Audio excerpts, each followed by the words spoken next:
Crime reporting के अपने पूरे करियर में ऐसा कई मौका आया जब हमें कोई स्टोरी ढूंढनी होती है, करनी होती है, आप लोगों को बतानी होती है या फिर टीवी पर सुनानी होती है। बट कई बार ऐसी चीज़ें होती हैं कि एक बंद कमरे के अंदर एक कत्ल होता है, या एक बंद कमरे के अंदर कोई अपनी जान दे देता है, या एक बंद कमरे के अंदर रेप होता है। मतलब एक बंद कमरा जिसके अंदर कई बार जो अपनी जान दे रहा है वो अकेला है, तन्हा है।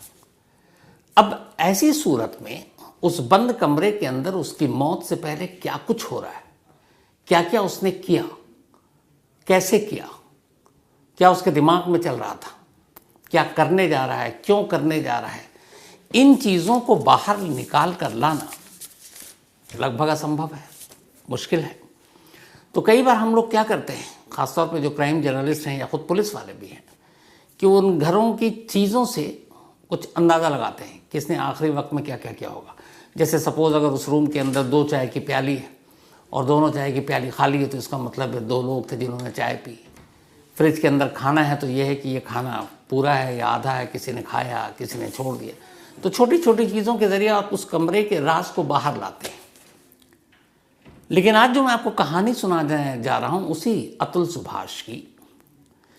अतुल सुभाष ने न सिर्फ 1 घंटा 21 मिनट 46 सेकंड का पूरा वीडियो बनाकर पूरे देश और दुनिया को बताया कि वो क्यों ऐसा करने जा रहा है।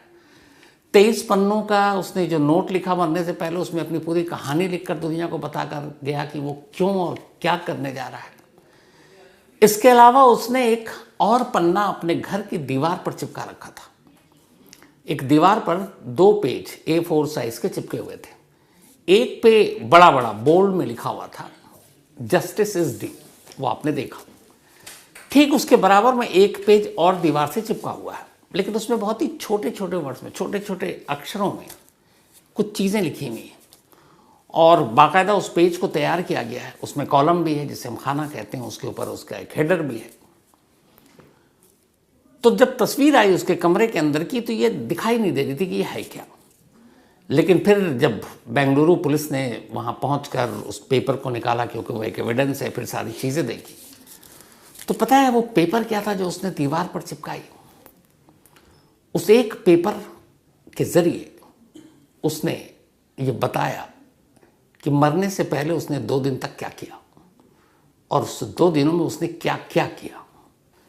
यहाँ अतुल की जिस तरह से मौत हुई, ऐसी एक और फैमिली की कहानी थी, नीरज ग्रोवर मर्डर केस, जिसमें उसकी अपनी गर्लफ्रेंड, बाकी लोग और नीरज ग्रोवर के बेचारे बेबस माँ बाप इंसाफ के लिए भागते तरसते।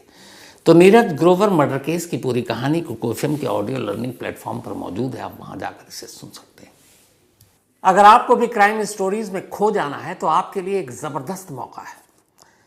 रिसेंटली कुकू एफएम पर कुछ amazing crime audio books I हैं और यकीन मानिए ये बहुत ही ग्रिपिंग है। चाहे आपको डिटेक्टिव मिस्ट्रीज, ट्रू क्राइम या थ्रिलर पसंद हो, कुकू एफएम पर सब कुछ मिलता है। अब यहाँ पर सबसे खास बात कि कुकू एफएम आपके लिए एक स्पेशल 14 डेज फ्री ट्रायल लेकर आया है।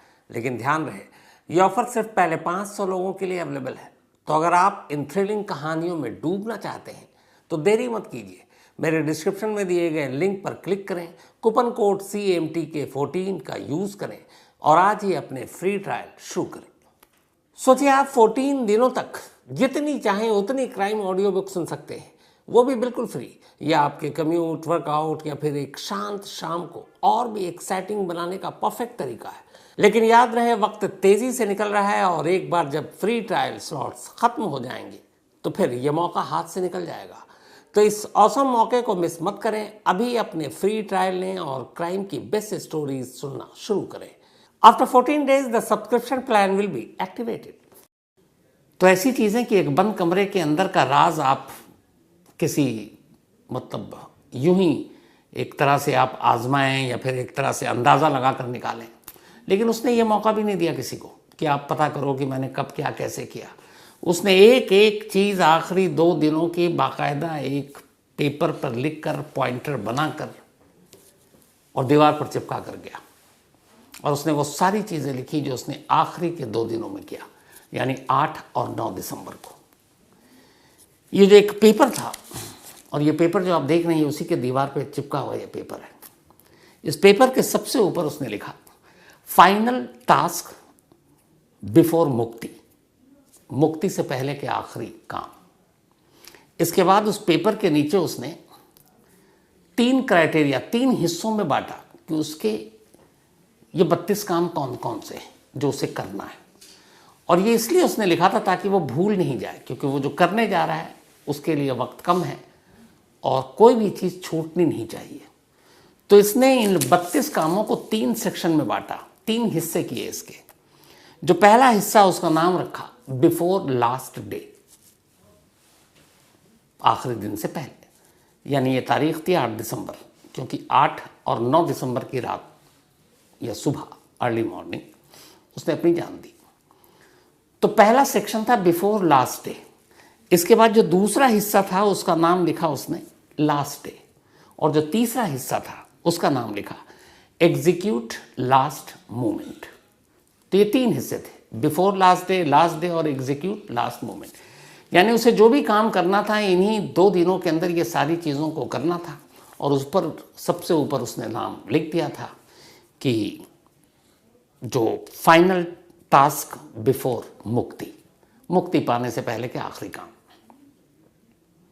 अब सोचिए, एक शख्स 1 घंटा 21 मिनट 46 सेकंड के वीडियो बनाकर अपने दर्द बयान कर रहा है, 23 पन्नों में उसको लिख रहा है, और फिर ये भी लिख रहा है अपने आप के लिए कि मुझे इस दुनिया को छोड़ने से पहले इन दिनों में कौन से 32 काम करने हैं। और एक और जगह वो लिखता है कि ये फैसला उसने कई महीने पहले कर लिया था कि उसे अपने आप को मार डालना है, लेकिन बहुत सारे ऐसे काम थे जो उसे लगा कि वक्त लगेगा, क्योंकि सरकारी काम में देरी होती है। तो सरकारी काम में देरी की वजह से उसके अपने काम में देरी होती गई, वरना उसने तो मरने का फैसला कई महीने पहले कर रखा था, ये खुद ही लिख कर गया। और उसने ये भी लिखा कि लेकिन अब मेरी देरी की वजह से मुझे नहीं लगता कि मेरे खिलाफ जाएगी ये चीज़ें। तो खैर, ये सारी चीज़ें हो गई। अब 2 दिन 8 और 9 दिसंबर को अतुल ने क्या क्या किया, इसके लिए किसी सोर्स, किसी सूत्रों की ज़रूरत नहीं, किसी और की ज़ुबानी सुनने की ज़रूरत नहीं है, खुद अतुल छोड़ कर गया है। अब इस कहानी की शुरुआत होती है बिफोर लास्ट डे से, यानी आखिरी दिन से पहले। आखिरी दिन से पहले जो उसने लिस्ट बनाई, जो उसने टास्क बनाया, बिफोर लास्ट डे यानी मौत से पहले 8 दिसंबर का ये काम था जो 8 दिसंबर को उसने करना था। और इस टास्क की शुरुआत में जो पहला लाइन उसने लिखा टास्क, उसमें लिखा था इनिशिएट लास्ट डे, आखिरी दिन की शुरुआत। अब उसने लिखा, अब उसने जो पेपर में ये 32 टास्क लिखे थे उनके सारे आगे कॉलम बनाया था, और उस कॉलम में जो जो काम होते जा रहे थे वो या तो टिक लगाता था या डन लिखता था। तो अगर आप इस पेपर में देखेंगे तो सबसे नीचे से जो शुरू होता है, असल में ये नीचे से बिफोर लास्ट डे से शुरू हो रहा है, फिर लास्ट डे आता है और फिर एग्जीक्यूट लास्ट मोमेंट आता है। तो नीचे के 8 यानी बिफोर लास्ट डे, एक दिन जो पहले उसने काम किए, वो 8 टास्क थे उसके लिए, जो 8 काम करने थे, और उन सभी के आगे उसने डन डन डन डन लिखा कि ये हो गया। अब वो 8 काम कौन थे जो उसने बिफोर लास्ट डे चुना अतुल ने? वो 8 टास्क ये थे। उसका पहला टास्क, एक तो इनिशिएट द लास्ट डे, शुरुआत कर दी। दूसरा उसका टास्क ये था कि इम्पॉर्टेंट डॉक्यूमेंट्स को पैक करना था। अब उस इम्पॉर्टेंट डॉक्यूमेंट्स में सारे लीगल डॉक्यूमेंट्स, बैंक के पेपर्स, और भी सारे जो प्रॉपर्टी या जो भी एफडी, सारी चीज़ों के, तो उस बाकायदा लिख कर गया था कि उसे क्या क्या करना था कि भूल ना जाए।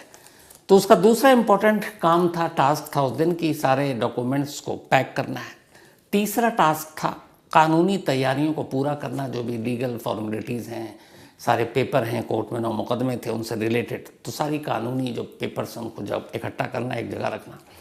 चौथा काम था कि अपने ऑफिस के सारे टास्क को पूरा करना। कमाल ये देखिए कि ये बंदा अगले 2 दिन के अंदर अंदर ये कदम उठाने जा रहा है, ऑफिस का काम नहीं छोड़ा, ये अपने ऑफिस के भी टास्क को पूरा कर रहा है। और उसने बाकायदा मेंशन किया कि मुझे ऑफिस के भी काम को पूरा करना है। तो एक काम था उसका ऑफिस के जो टास्क है, ऑफिस का जो काम है, सभी काम पूरा करना है। 5वां इसका टास्क था कि जितने भी कम्युनिकेशन उनको इकट्ठा करना, खत, बाकी सारे मेल्स जो भी थे, तो कम्युनिकेशन को इकट्ठा करना, एक जगह करना। छठा काम था डेटा का बैकअप लेना। जो भी इसके डेटा थे, चाहे वो सारी वीडियोस, मेल, जो नोट लिखा उसने मरने से पहले, तो उन सब का एक डेटा बैकअप अलग से, ताकि कहीं डिलीट ना हो जाए या कहीं क्रैश ना हो जाए या कुछ और ना टेक्निकल प्रॉब्लम ना हो जाए, तो डेटा का बैकअप लेना। सातवां काम था छोटे मोटे काम को अंजाम देना। बहुत सारी ऐसी छोटी चीज़ें थी जिसको भी निपटाना था, उसने वो भी मेंशन किया, सातवां काम। आठवां काम था पैसों को सेव करना, कि जहाँ जहाँ जो पैसे थे उन सबको एक जगह पहले सेव करो और उसको सही जगह जाके जिसके हाथों में पहुँचना वहाँ तक पहुँच जाए। तो बिफोर लास्ट डे, मुक्ति से पहले के जो फाइनल टास्क थे, ये 9 दिसंबर की बात है, ये 8 दिसंबर का टास्क था और उसने 8 दिसंबर को ये पूरे 8 टास्क पूरे किए अतुल ने। अब 8 दिसंबर के बाद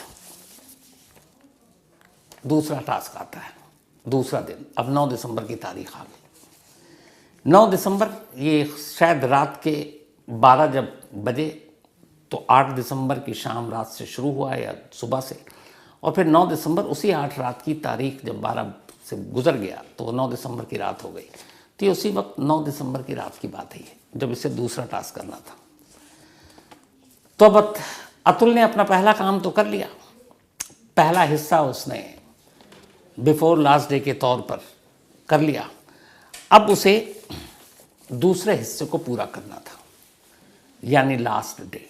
बिफोर लास्ट डे के 8 काम पूरे। अब लास्ट डे में उसने क्या क्या किया, दूसरा हिस्सा वो अब लिखता है इसमें कि वो क्या क्या करने जा रहा है। तो बिफोर लास्ट डे के 8 काम पूरे। अब लास्ट डे आया। लास्ट डे को 2 हिस्सों में बांटा, एक लास्ट डे और एक आखिरी लम्हों से पहले के काम। लास्ट डे में उसे 10 काम करने थे पहले हिस्से में, आखिरी लम्हों को छोड़कर। तो उस 10 काम में उसने जो चुना था, जो उसे करना था, वो काम क्या क्या था। उसे पहला काम ये था कि पैसे चुकाने हैं। जितने भी लोग हैं जिनके कुछ बकाया या देने हैं, या जो घर पे मेड है या फिर कुक, जितने भी लोग हैं, तो उन सबके पैसे चुकाना है। दूसरा काम, जितने भी उसको डॉक्यूमेंट्स थे उसके पास, उसको स्कैन कर अपलोड करना था। ये दूसरा काम था। इसके अलावा उसका जो तीसरा काम था, सारे डॉक्यूमेंट्स को अपने मेल के साथ अटैच करना। इसके अलावा जो मरने से पहले उसने नोट लिखा, उसकी एक कॉपी बैकअप के तौर पर अपलोड करना, ताकि इधर उधर अगर हो गया तो एक कॉपी बैकअप में रहेगी। लैपटॉप, चार्जर, ऑफिस की आइडेंटिटी कार्ड, सोसाइटी जहाँ ये रहता था उसके गेट की आईडी और ऑफिस के गेट की आईडी, और इन सारी चीज़ों को अपने ऑफिस में जमा कराना। तो उसने बता दिया था कि ये कहाँ कहाँ होगा।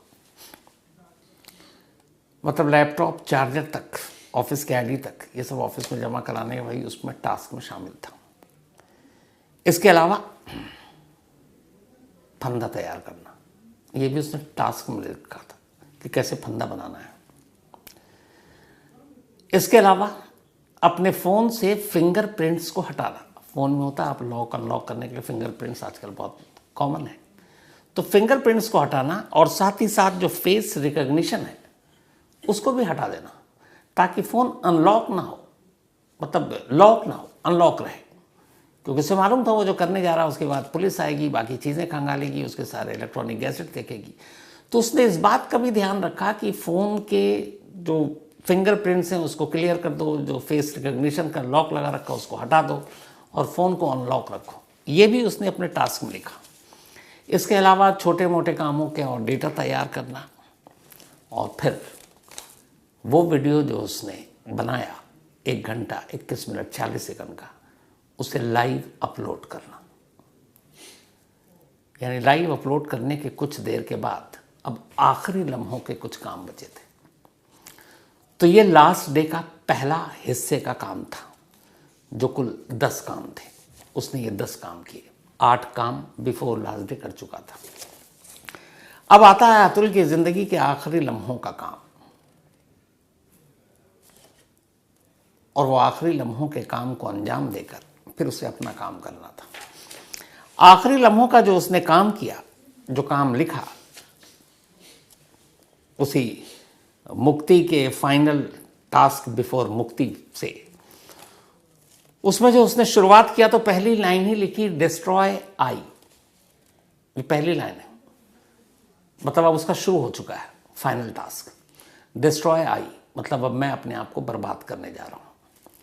इसके बाद जो दूसरा काम था, जो उसने नोट लिखा मरने से पहले और वीडियो जो शूट किया मरने से पहले, इसको अलग अलग मेल ग्रुप में पब्लिश करना, लोगों को भेजा, जिसमें ये अटैच किया है कई सोशल मीडिया पर। उनमें आपके एलन मस्क भी है, और भी लोगों को किया है, हमारी प्रेसिडेंट है उनको भी किया है, एक मर्दों के हक के लिए लड़ाई लड़ने वाले एनजीओ है उसको भी किया है।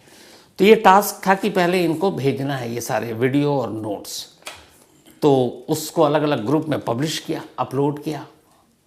इसके बाद वो अपने फैमिली को मैसेज भेजता है। तो उसने लिखा फैमिली को मैसेज देना। फैमिली के बाद लॉयर्स को मैसेज देना, जो उसके वकील उसके मुकदमों की लड़ाई कर रहे थे, वो मैसेज देना। इसके बाद अपने ऑफिस को मेल करना, आखिरी मेल।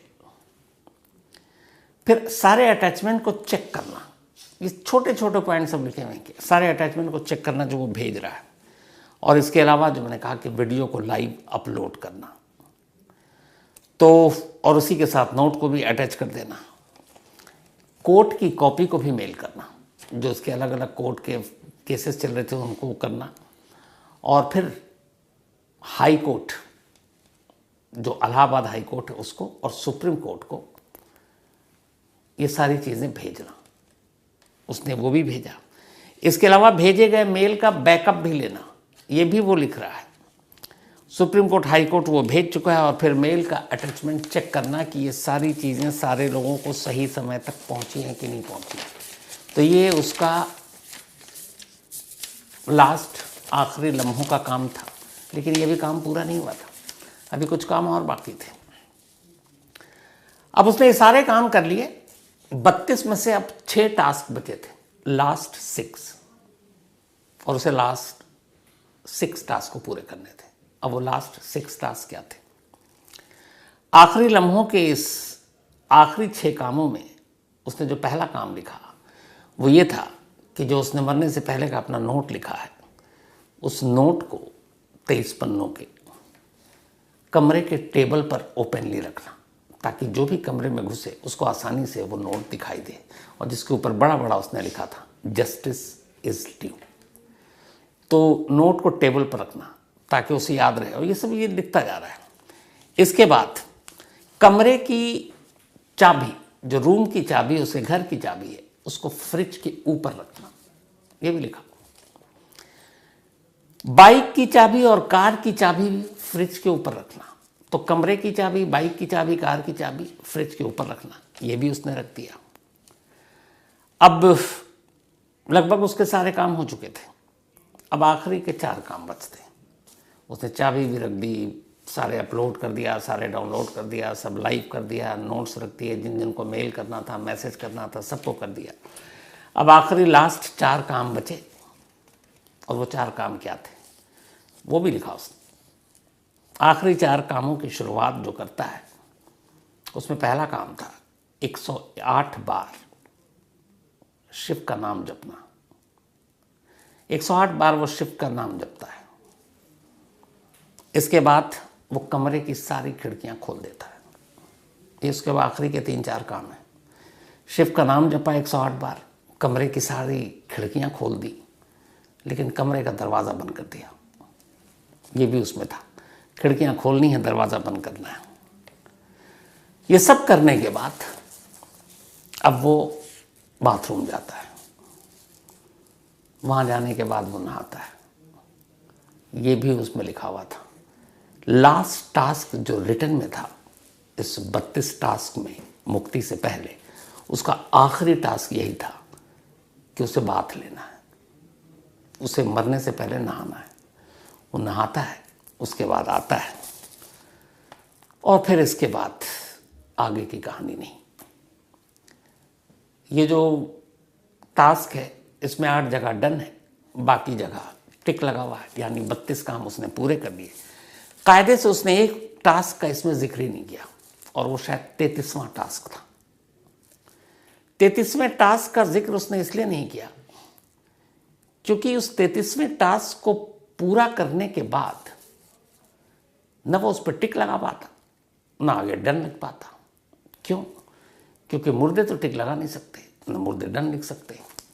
और अगर वो जीते जी टिक लगा देता और डन लिख देता तो फिर वो जीते जी होता। वो टास्क पूरा होने के बाद जो इसके पूरे खाने हैं जो इसमें लिखे हुए हैं 32 के आगे, उसमें तभी उसने टिक लगाए और डन लिखा जब जब उसके सारे काम हो गए।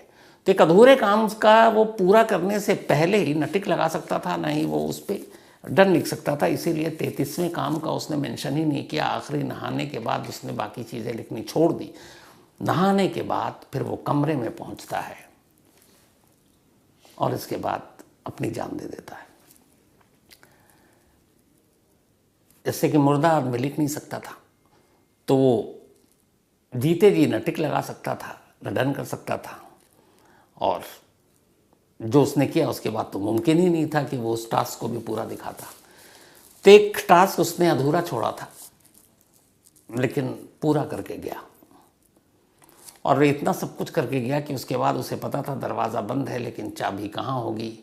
उसने की कार जो थी उसकी चाबी कहाँ होगी, दरवाज़ा कैसे खुलेगा, सब। और पुलिस के लिए जब आई तो पुलिस के लिए सबसे ईजी केस था, इसलिए कि कमरे में घुसते ही पुलिस को वो तख्ती दिखी, वो पेपर दिखा, वो चिपका हुआ दिखा, वो नोट दिखा, वो वीडियो दिखा। पूरा देश उससे पहले ही लाइव अपलोड हो चुका था। और उसने सारी कहानी बताई और सारी चीज़ें भी बता दी। उसने ये तक कर दिया कि आखिरी लम्हों में मैंने क्या किया है, ये भी दीवार पर लिख के जा रहा हूँ। तो उसने अपने नोट में 12 ख्वाहिशें बताई थी कि उसकी 12 ख्वाहिश क्या होगी, वो भी लिखा, बोला भी वीडियो में। और आखिरी 2 दिन में वो क्या कर रहा था, वो आखिरी 32 काम भी लिख गया। तो इससे ईजी केस पुलिस के लिए क्या हो सकता है। उधर अतुल की फैमिली बेंगलुरु पहुंची।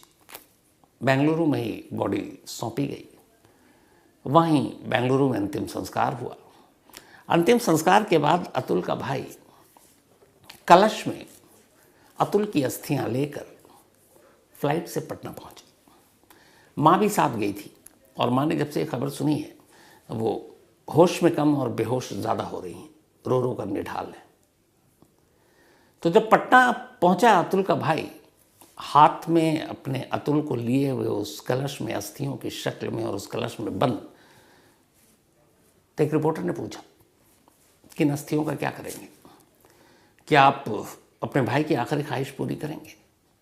और अतुल की आखिरी ख्वाहिश क्या है, 12 ख्वाहिशों में से वो ये है कि तब तक उनकी इस अस्थियों को विसर्जित न की जाए, न बहाई जाए, जब तक कि उसे इंसाफ नहीं मिल जाता।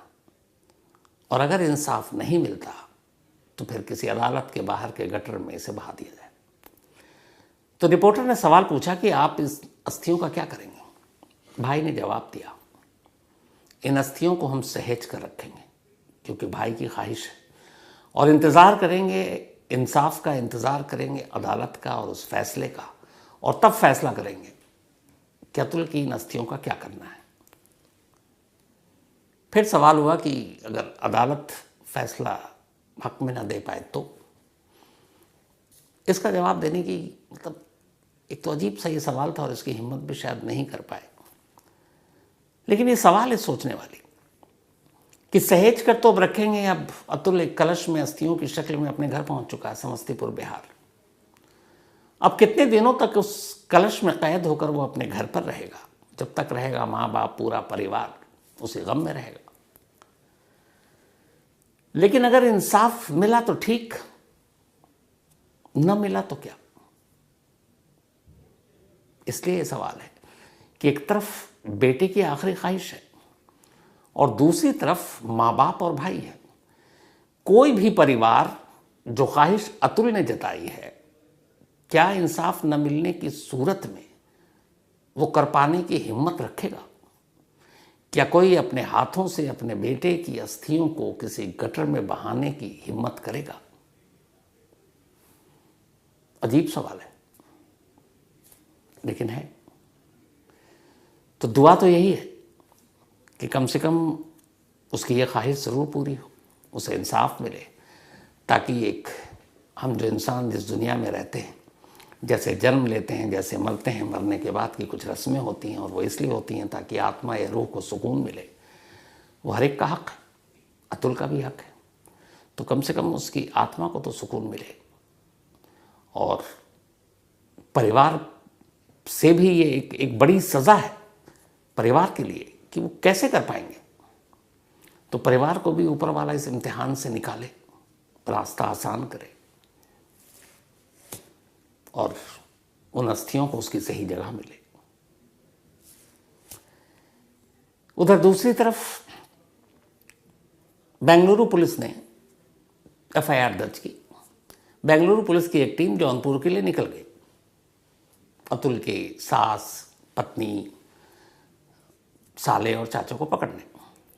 मीडिया की टीम पहुंच गई उधर जौनपुर में।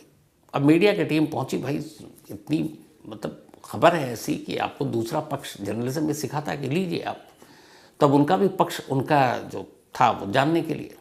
बट वो अपने घर की बालकनी के पहले मंजिल पर खड़े होके माँ और बेटे यानी अतुल के साले और सास मीडिया वालों को हड़का रहे थे। और फिर जैसे ही उन्हें पता चला अब जौनपुर पुलिस आने वाली बेंगलुरु से, अचानक रात के अंधेरे में, दिन में हड़का रहे थे और रात के अंधेरे में खामोशी से पूरा परिवार उस घर पे ताला लगाकर भाग गया। अब देखना यह है कि बेंगलुरु पुलिस कब उन तक पहुंचती है, कब बेंगलुरु ले जाती है।